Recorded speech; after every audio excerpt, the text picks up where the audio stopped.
அலைக்கும் வரஹ்மத்துல்லாஹி வபரகாத்துஹு. சூரத்துல் நிசா 103வது வசனத்தில் இறைவன் இவ்வாறு குறிப்பிடுவான், ஃபாக்கிமுஸ் ஸலாத்த, தொழுகை நீங்கள் நிலைநாட்டுங்கள். இன்ன ஸலாத்த, நிச்சயமா தொழுகை, கானத் அலல் முக்மினீன, ஒவ்வொரு இறை நம்பிக்கையாளர்களின் மீதும், கிதாபம் மௌகூத்தா, ஒரு நேரம் குறிப்பிடப்பட்ட கட்டாய கடமையாக இருக்கிறது என்று இறைவன் இந்த வசனத்தில் குறிப்பிடுவான். இந்த உலகத்தில் எல்லா வணக்க வழிபாடுகளை காட்டிலும் இந்த தொழுகையினுடைய விஷயத்தில் தான் இஸ்லாமிய சமுதாயத்தில் பெரும்பான்மையான மக்கள் ரொம்ப பொடுபோக்குத்தனமாக இருக்கிறோம். ஒரு நாளைக்கு 5 நேர தொழுகை என்பதால் என்னவோ இது விஷயத்தில் ரொம்ப கவனக்குறைவாக இருக்கிறோம். ஆனால் இது எந்த அளவுக்கு ஒரு முக்கியத்துவமானது என்பதை இம்ரான் இப்னு ஹுசைன் ரலியல்லாஹு அன்ஹு அவர்கள் அறிவிக்கக்கூடிய ஒரு ஹதீஸு புகாரி ஷெரீஃபில் பதிவு செய்யப்பட்டிருக்கும். அந்த ஹதீஸு உணர்த்துகிறது.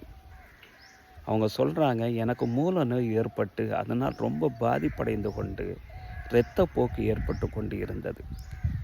அந்த நிலையில் சால்துஹு அனி சலாத்தி, அது விஷயமாக தொழுகை விஷயமாக நபி ஸல்லல்லாஹு அலைஹி வஸல்லம் அவர்கள்ட்ட நான் கேட்டேன், தொழுகை எப்படிங்கிறது. அப்போ நபி ஸல்லல்லாஹு அலைஹி வஸல்லம் சொன்னாங்க, அந்த நிலையிலையும் சல்லி காயுமா, நீ நின்ற நிலையில் நீ தொழுகு. இப்போ இல்லம் தஸ்தத்தை, உன்னால் நின்று கொண்டு தொழ முடியாவிட்டா இப்போ காயுதா, உட்கார்ந்த நிலையாவது நீ தொழுதையை நிறைவேற்றிக்கொள்.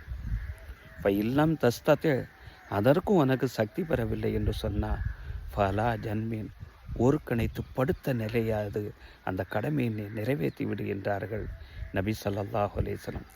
எந்த காரணத்தை கொண்டும் தொழுகை நீ விட்டு விடாத என்பதே இந்த ஹதீஸினுடைய ஒரு மூல கருத்து.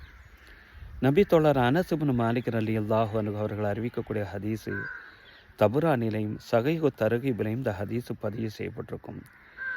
அவ்வலமா யுஹாஸபு பிஹி அப்து யௌமல் கியாமா மின் அமலி, ஒரு மனுஷன் அவனுடைய செயல்பாடுகள் வணக்க வழிபாடுகள் இருந்து மறுமை நாள் ஆரம்பமாக கேட்கப்படக்கூடிய ஒரு கேள்வி அவனுடைய தொழுகையை பற்றி தான்.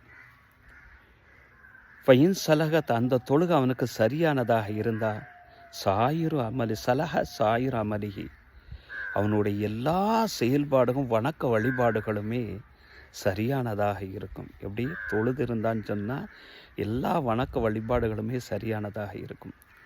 ஒயின் ஃபசதத்து, தொழுகை கெட்டு போனதாக இருந்தால் ஃபசத சாயிரு அமலிஹி, அவனுடைய எல்லா செயல்பாடுகளுமே கெட்டதாக இருக்கும் என்றார்கள் நபி ஸல்லல்லாஹு அலைஹி வஸல்லம் அவர்கள். தொழுகை ரொம்ப முக்கியம், கவனமாக இருப்போம், தொழுகையை நிறைவேற்றுவோம் இன்ஷா அல்லாஹ்.